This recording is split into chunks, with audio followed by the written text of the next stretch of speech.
Suatu hari seorang lelaki datang kepada Ibrahim ibn Adham yang dikenal dengan Abu Ishaq. Lelaki ini berkata, "Ya Syekh, jiwaku senantiasa mengajakku untuk bermaksiat kepada Allah Subhanahu wa taala. Tolong sampaikan kepadaku beberapa nasihat yang semoga dengannya aku bisa berhenti untuk bermaksiat kepada Allah dan bertaubat kepadanya." Ibrahim ibn Adham kemudian berkata, "Saya akan menyampaikan kepadamu 5 hal. Jika engkau telah mendengarkan nasihat tersebut, mudah-mudahan engkau bertaubat. Namun jika engkau tidak menerimanya, maka silahkan engkau bermaksiat." Lelaki ini berkata, "Berikan nasihat yang pertama." Beliau kemudian berkata, "Wahai saudaraku, jika engkau hendak bermaksiat kepada Allah Subhanahu wa taala, silahkan, tetapi jangan engkau makan sedikit pun dari rezeki yang Allah Subhanahu wa taala berikan kepadamu." Lelaki ini kemudian berkata, "Lalu dari mana aku makan dan minum? Yang mana semua yang aku rasakan datangnya dari Allah Subhanahu wa taala." Dan memang demikian jamaah Jumat rahimakumullah, semua yang kita nikmati di dunia ini datangnya dari Allah Subhanahu wa taala. "Wa ma bikum min ni'matin faminallah." Tak satu pun nikmat yang kalian rasakan melainkan datangnya dari Allah Subhanahu wa taala. Dialah Allah Subhanahu wa taala yang menciptakan kita, yang menghidupkan kita dan menjamin rezeki kita. "Wa ma min dabbatin fil ardi illa 'ala Allahi rizquha wa ya'lamu mustaqarraha wa mustaudaha." Tak satu pun yang hidup di dunia ini melainkan rezekinya telah ditanggung oleh Allah Subhanahu wa taala. Dialah Allah Subhanahu wa taala yang menjamin sampai kita berjumpa dengan Allah Azza wa Jalla. "Wa fis sama'i rizqukum wa ma tu'adun." Dan di langit rezeki kalian telah ditentukan oleh Allah sebagaimana yang dijanjikan kepada kalian. Kemudian Allah bersumpah dengan menyebut namanya, "Fa wa rabbis sama'i wal ardi innahu lahaqqun mithla ma annakum tantiqun." Dengan nama pemilik langit dan bumi, sesungguhnya hal itu adalah sesuatu yang hak sebagaimana kalian mampu berbicara, kata Allah Azza wa Jalla. Oleh karenanya, pada hakikatnya orang yang bermaksiat kepada Allah Subhanahu wa taala, dia bermaksiat dengan menggunakan rezeki dari Allah Subhanahu wa taala. Tidakkah kemudian membuat kita malu kepada Allah Azza wa Jalla? Sehingga Ibrahim ibn Adham kemudian berkata, "Engkau bermaksiat kepada Allah dan makan rezeki dari Allah Subhanahu wa taala." Lelaki ini kemudian berkata, "Berikan nasihat yang kedua."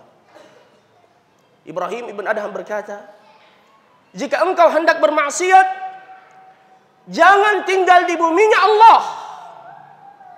Lelaki ini kemudian berkata, "Jika demikian, kemana aku hendak pergi?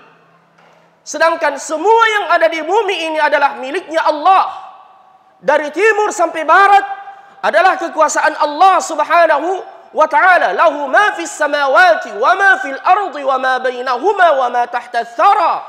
Milik Allah segala yang ada di langit, segala yang ada di bumi, antara langit dan bumi, bahkan di bawah bumi adalah milik Allah Subhanahu wa ta'ala. Kemana kita hendak pergi?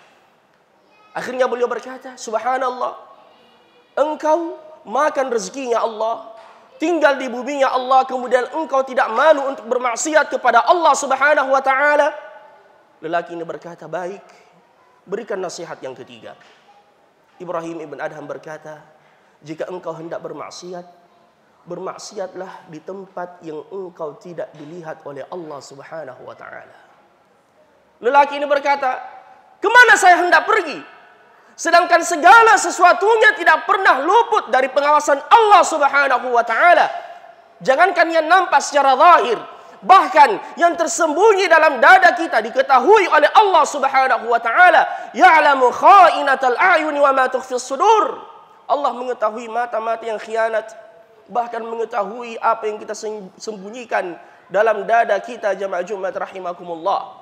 Oleh karenanya, perkataan yang sangat indah dalam sebuah athar disebutkan, "La taj'alillaha ahwanan nadhirina ilaik."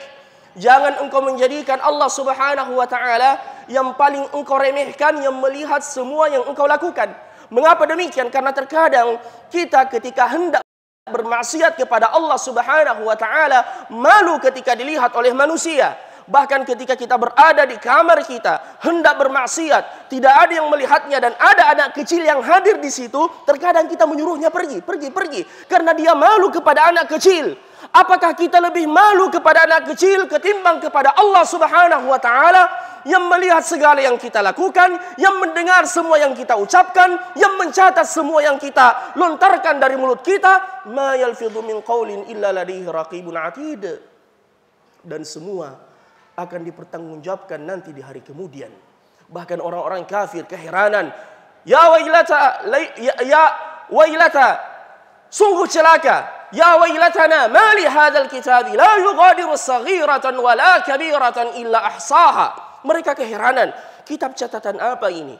Dari perbuatan yang paling kecil sampai yang paling besar tercatat di sisi Allah Subhanahu wa taala. Sehingga dalam hikmah disebutkan, idza khalauta bi ribatin fi dhulmatin wan nafsu da'iyatun ila tughyani fastahi min nadhril ilah fakullaha innal ladzi khalaqadh dhalama yarani. Ketika engkau bersendirian dalam gelapnya malam, kemudian jiwamu mengajak engkau untuk bermaksiat kepada Allah, malulah engkau pada pandangan Allah dan katakan pada jiwamu, sesungguhnya yang menciptakan gelapnya malam melihat apa yang aku lakukan. Pemuda ini kemudian berkata, Hatir Rabi', berikan nasihat yang keempat. Ibrahim ibn Adham berkata, baik, silahkan engkau bermaksiat. Namun jika malakul maut datang hendak menjemput nyawamu, apakah engkau bisa berkata, saya tidak mau mati, tolong tangguhkan sejenak umur saya? Dia mengatakan, mana mungkin, tidak ada yang mampu menolak kedatangan malakul maut. Jamaah Jumat rahimakumullah, kematian adalah sebuah keniscayaan. Tidak mengenal tua, muda, kaya, miskin, semuanya harus mempersiapkan diri untuk menghadapi yang disebut dengan kematian. Kullu nafsin dha'iqatul maut. Kalau saja Allah berkata kepada nabinya, wa ma ja'alna li basharin min qablikal khulda afa in mitta fahumul khalidun. Tak satu pun di antara jiwa yang kami jadikan kekal, wahai Muhammad. Kalau saja engkau mati, apatah lagi yang lain, kata Allah Subhanahu wa taala, innaka mayyitun wa innahum mayyitun. Engkau mati dan semuanya juga akan mati, kata Allah Subhanahu wa taala. Dan kita tidak tahu kapan kematian itu menjemput kita. Wa ma tadri nafsum bi ayyi ardin tamut. Tak satu pun jiwa yang tahu di mana dan kapan ia akan meninggal. Jangan tertipu dengan kesehatan kita. Jangan tertipu dengan masa muda kita. Jangan tertipu dengan kekayaan kita. Jangan tertipu dengan pangkat dan jabatan kita. Karena sesungguhnya kematian tidak memandang usia, tidak memandang pangkat dan jabatan. Aina ma takunu yudrikkumul maut walau kuntum fi burujin musyayyadah. Dimanapun kalian berada, kematian akan menjemputmu walaupun engkau berada dalam benteng yang sangat kokoh. Qul innal mauta alladhi tafirruna minhu fa innahu mulaqikum. Ketahuilah sesungguhnya kematian yang selama ini engkau berusaha untuk menghindarinya, suatu waktu nanti akan mendatangimu. Wajaat sakratul maut, dzalika ma kunta minhu tahid. Wajaat sakratul maut bil haqq. Ketika sakratul maut telah mendatangi kita dengan kebenaran, inilah kata Allah yang selama ini kalian hindari. Oleh karenanya mari kita berbekal sebelum datang hari tersebut atau waktu tersebut. Tidak ada jaminan kita masih bisa kembali ke rumah kita. Jamaah Jumat rahimakumullah, tazawwad minat tuqa, berbekallah dengan ketakwaan, fa innaka la tadri, karena engkau tidak tahu idza janna lailun hal ta'ishu ila al-fajri, jika malam tiba apakah engkau masih bisa hidup sampai pagi hari. Wa kam min fatan yumsi wa yusbihu dhahika. Betapa banyak pemuda yang tertawa di waktu pagi dan sore hari. Waqad nusijat akfanuhu wa huwa la yadri, sedangkan kain kafannya sudah disiapkan dan ia tidak menyadarinya. Wa kam min arusin zayyanuha li zawjiha, betapa banyak calon mempelai yang dirias dan disiapkan untuk pasangannya. Waqad qubidat arwahuhum lailatal qadri, sedangkan ruhnya dicabut pada malam yang telah ditentukan. Wa kam min sigarin yurtaja umrihimu, betapa banyak anak kecil yang diharapkan masa depannya memiliki cita-cita yang tinggi. Waqad udkhilat ajsaduhum zulmatal qabri, sedangkan jasadnya dimasukkan ke dalam gelapnya kubur. Wa kam min sahihin mata bila saqamin, betapa banyak orang sehat mati tiba-tiba tanpa sebab. Wa kam min saqimin 'asha tulan minad dahri. Dan betapa banyak orang yang sakit, berulang kali masuk rumah sakit, mendapatkan bantuan pernafasan, cuci darah 3 kali sepekan, namun sampai hari ini masih bisa bernapas seperti dengan kita. Kematian rahasia Allah.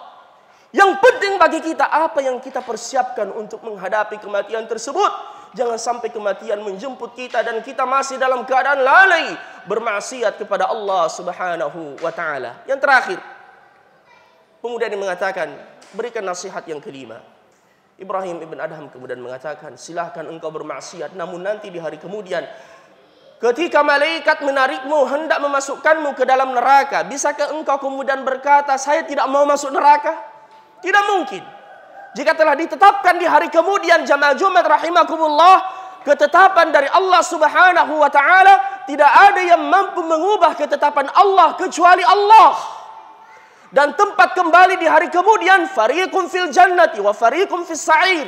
Sebahagian ada yang dimasukkan ke dalam surga dan sebahagian ada yang dimasukkan ke dalam neraka. Dan orang yang telah ditetapkan masuk ke dalam neraka, Allah berfirman dalam Al-Quran, وَالَّذِينَ كَفَرُوا لَهُمْ نَارُ جَهَنَّمَ لَا يُقْضَى عَلَيْهِمْ فَيَمُوتُوا وَلَا يُخَفَّفُ عَنْهُمْ مِنْ عَذَابِهَا كَذَلِكَ نَجْزِي كُلَّ كَفُورٍ. Orang-orang kafir yang membangkang di dunia dengan perintah Allah Subhanahu wa taala, mereka dimasukkan ke dalam neraka Jahannam, na'udzubillah. Mereka tidak dimatikan di dalamnya, bahkan tidak diringankan sedikit pun azabnya. Demikianlah balasan bagi orang-orang yang membangkang dari perintah kami, kata Allah. Wahum yastarikhuna fiha. Mereka berteriak-teriak di dalamnya dan mengatakan, Rabbana akhrijna na'mal salihan ghairan alladhi kunna na'mal. Mereka mengatakan, ya Rabb, keluarkan kami dari tempat ini, kami akan melakukan amalan saleh. Barulah dia menyesal. Jamaah Jumat rahimakumullah.